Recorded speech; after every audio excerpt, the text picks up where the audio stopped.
Second form you need to complete to finish your leasing loop file is the tenant lead law notification.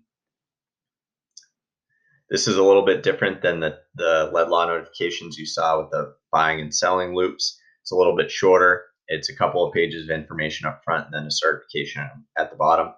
Again, it's best practice to always give this notification to your client before they ever even go and look at properties. This way they're familiar with the laws pertaining to lead paint and how those are affiliated with apartment or condo leases. Again, anything before 1978, any property built before 1978 needs to have this completed on file. So when you receive this form, it should be filled out by the landlord and the landlord's agent, and then you and your tenant would fully execute the form. But it is important that you ensure the landlord and the landlord's agent have filled their sections out correctly. So they'll have filled out sections A and B. Then you're going to have your tenants fill out the tenant's acknowledgement section and the certification of accuracy section at the bottom. So first, you're going to have your tenant initial either section C or D.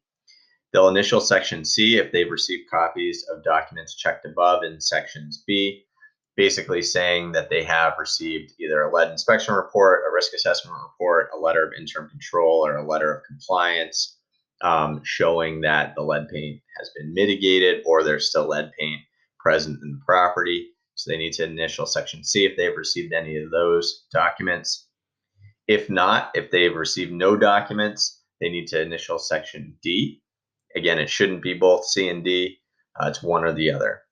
They'll always initial section E, that they've received this lead law notification. The listing agents should initial section F, so that should be completed already.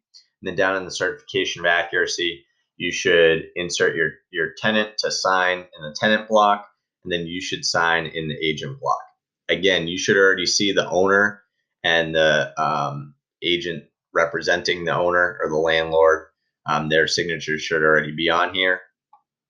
And then below, you need to make sure that they've filled out the rest of this form correctly. So the owner or the landlord and managing agent information needs to be spelled out in this section below. That way your tenant can contact the appropriate representatives if they have questions about lead paint or anything else pertaining to the property.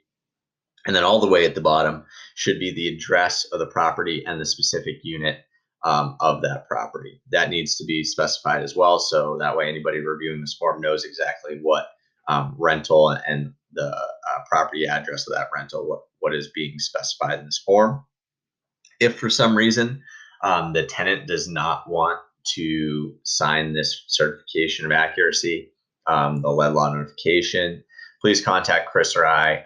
We would want to go through some liability discussions with you as to why they won't sign this, because there are situations where we would want more stringent documentation to ensure that neither you or Full Circle is being held liable for a lead law situation.